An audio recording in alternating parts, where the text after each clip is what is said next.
La cyberpédophilie, déviance mentale nommée paraphilie découlant de la pédophilie. La seule différence, la plateforme d'exploitation. L'écran derrière lequel l'homme se cache remplace le dialogue face à face.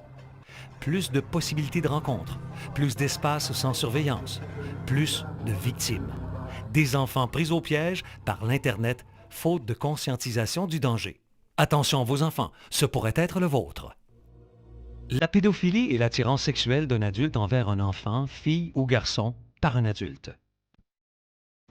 La pédophilie, c'est une paraphilie. C'est le nouveau mot qui est employé à la place de déviance sexuelle. Ça implique que c'est plusieurs caractéristiques qui sont propres à une personne qui fait qu'un psychiatre peut déclarer que la personne est atteinte d'une paraphilie.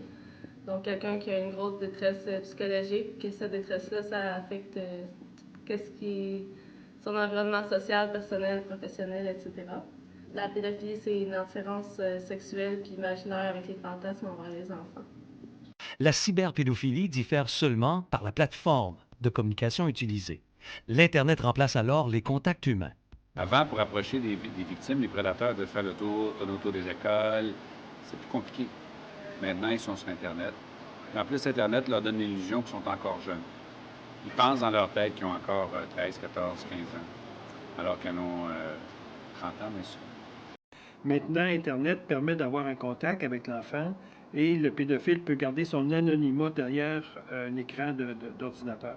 Donc, c'est beaucoup plus facile et c'est aussi dans ce cas-là le crime qui est le plus en augmentation, l'utilisation d'Internet pour entrer en contact avec des enfants. Bien que conscients de leurs différences, les pédophiles ne sont pas totalement conscients du mal qu'ils font au moment de commettre un acte de pédophilie, principalement lorsque celui-ci a lieu par le biais d'un écran d'ordinateur. Un pédophile, souvent, en place de faire des actes de prédation dans la rue, ça va être plus simple sur Internet. Comme ça, il va avoir moins l'impression qu'il va se faire attraper. L'écran d'ordinateur, qui leur procure l'anonymat, permet aux cyberpédophiles d'avoir une liberté totale pour ce qui est d'entrer en contact avec de jeunes internautes. Les délinquants sexuels ciblent des sessions de clavardage et mettent leurs victimes en confiance en se faisant passer pour d'autres. Cela s'appelle le leurre. Il est donc très difficile de savoir à qui nous avons affaire en nous connectant sur le web. Souvent, il y a des chatrooms, des salles de conversation. Ils peuvent se faire passer pour quelqu'un de plus jeune ou non. Des fois, ils vont carrément admettre qu'ils sont un petit peu plus vieux sans dire carrément la vraie âge. Puis après ça, ils vont essayer de rentrer en relation de confiance avec la personne. Les victimes et les agresseurs n'ont donc pas une grande différence d'âge, comme le supposent les stéréotypes. La moyenne d'âge des prédateurs se situant considérablement en deçà de la croyance populaire, soit dans les environs de 25 ans, selon Statistique Canada. L'âge des victimes et l'âge des prédateurs au Canada ressemble à ce qui se passe ailleurs. On a toujours l'impression que c'est un vieux mononcle cochon de 50-60 ans qui va courir après les petits gars de 7-8 ans. Il y a plus de jeunes entre 18 et 30 ans qui ont été condamnés pour les pédophilies que des gens à haut de 30 ans. Donc, on le voit, c'est une activité qui commence jeune dans la vie du criminel homme, 18, 19, 20 ans. Et les enfants qui sont victimes, effectivement, c'est autour entre 10 et 14 ans à peu près. La Sûreté du Québec est l'autorité principale quant à la lutte des cybercriminels.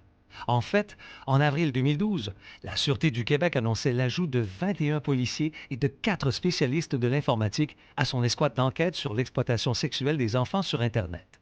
Si les policiers ont créé cette unité-là, c'est d'abord parce que les journalistes, par leur travail de journalisme d'enquête, ont mis au jour un problème social important qui a choqué beaucoup de gens, qui a provoqué des réactions et puis qui a forcé la main, dans le fond, aux politiciens et aux policiers de faire quelque chose.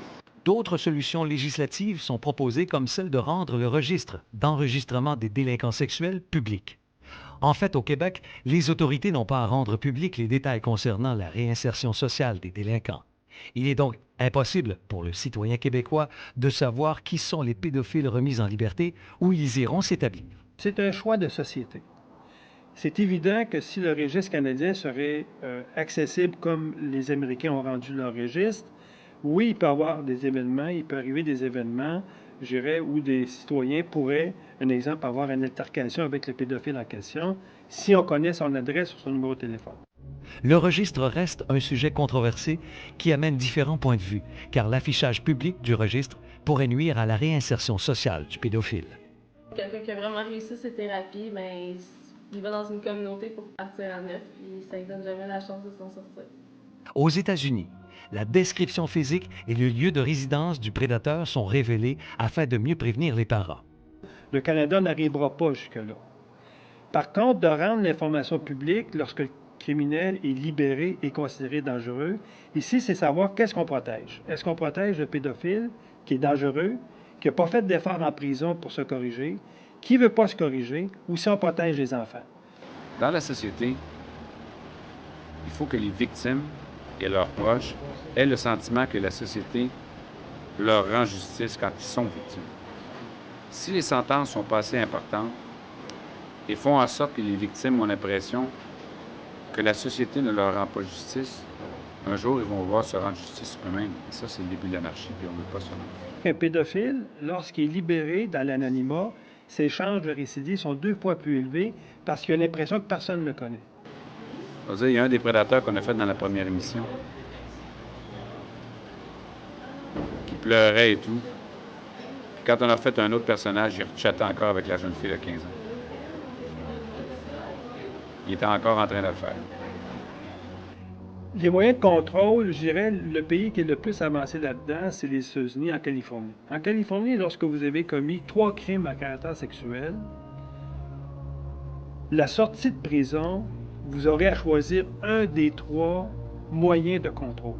Soit le bracelet électronique, soit la castration physique, ou soit la castration chimique. Malgré la grandeur de ce fléau qu'est la cyberpédophilie, il est tout de même possible d'agir au moyen de la sensibilisation et de la prévention auprès des enfants. Il ne faut pas prendre pour acquis que vos enfants ne sont pas menacés. Tous les enfants sont menacés. Il ne faut pas penser non plus que... Je ne dis pas qu'il ne faut pas faire confiance à ses enfants, mais les gens qui veulent agresser, qui s'intéressent à vos enfants, sont des gens souvent intelligents, qui sont souvent habitués, qui sont souvent prêts à tout. Je pense que les parents qui gardent un contact, qui restent ouverts, qui se tiennent au courant de ce que font leurs enfants. C'est peut-être se renseigner envers les CLSC, les écoles, s'il y a des programmes aussi des fois qui se mettent en branle, pour que les enfants soient plus sensibilisés à ça.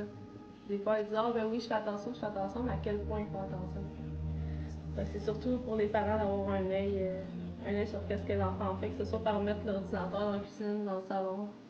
Pas le laisser tout seul dans sa chambre, ni dans le cave, ni rien qui serait hors de portée. Au début, quand j'ai commencé à faire des reportages sur les prédateurs sexuels, on disait aux gens pas d'ordinateur dans la chambre, jamais la porte fermée avec les enfants tout seuls dans la chambre avec l'ordinateur. Mais maintenant, l'ordinateur, c'est le téléphone cellulaire. Alors, ça devient plus difficile. Ce monde virtuel n'est pas inoffensif. Attention à vos enfants. L'Internet n'est pas qu'un jeu. Un relâchement de sa surveillance pourrait être fatal pour un jeune utilisateur. Attention à vos enfants, même s'ils sont des vôtres. Gardez un œil sur ce qu'ils font pourrait s'avérer être la solution la plus simple pour prévenir ces drames modernes. Attention à vos enfants. Les cyberprédateurs pourraient être des vôtres.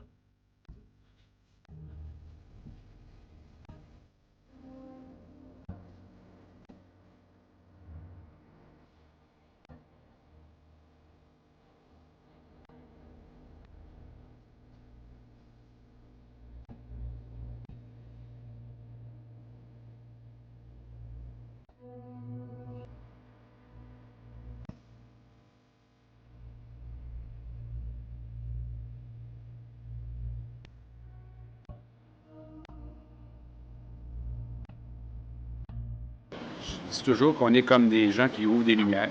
À partir du moment où on ouvre la lumière, si on se rend compte, si les gens qui sont dans la pièce, les citoyens, se rendent compte qu'il y a des souris ou qu'il y a des coquerelles, là, ils peuvent choisir de refermer la lumière puis de vivre avec les souris et les coquerelles, ou ils peuvent décider de faire venir l'exterminateur. C'est pas moi l'exterminateur. Moi, j'ouvre la lumière.